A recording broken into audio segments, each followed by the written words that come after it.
এটাই তো, আর বলার অপেক্ষা রাখে না বাংলাদেশের সবচেয়ে বড় শত্রু কে? আরে हम तो फकीर आदमी हैं। গণহত্যা করে গণ অভ্যুত্থানের রোষানলে পড়ে দেশ ছেড়ে পলাইতে বাধ্য হয়েছে সে স্বৈরাচার শাসককে কে বা কারা আশ্রয় দিছে?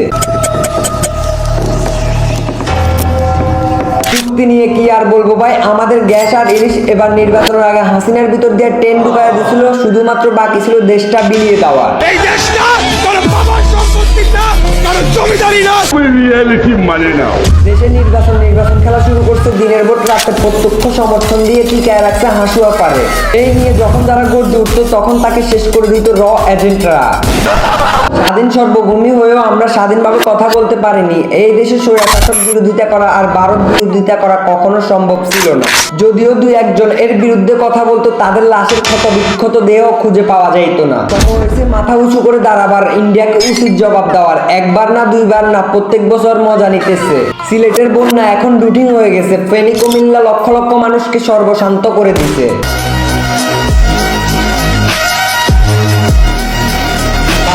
দিছে জাতের পরিচয়, মনে ধান্দা পারাক্কা, মুখে বন্ধুত্বের অভিনয়। আর দেরি নয়, এবার এক হও, জনজনে আওয়াজ তুলো, আওয়াজ উঠা বাংলাদেশ, সামসাগিরির দিন শেষ। আমাদের বিজয় ভারতের বিজয়। জাতি হিসাবে যদি আমরা খুব একটু লজ্জিত না হই, নিজেদেরকে মানুষ মনে করি, চলো এবার ভারত আগ্রাস রুখে দিয়ে। এতদিন অনেক অত্যাচার সহ্য করছি, বাট আর নয়। আবার যুদ্ধ ঘোষণা দেওয়া হোক, বাংলাদেশ আর ভারত।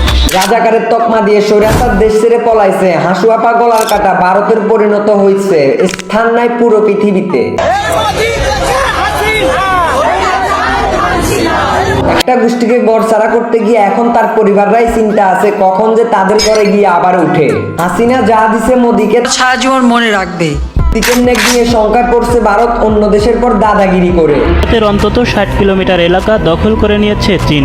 দিয়ে 2-1 বছরের মধ্যে এই নির্মাণ করে ফেলে তিস্তা গজলডুবা প্রজেক্ট ভারতের জন্য গজবে পরিণত হবে। রাতারাতি আমাদের ওই অঞ্চলে অর্থনীতি এবং কৃষি ধুম করে পরিবর্তন হয়ে যাবে।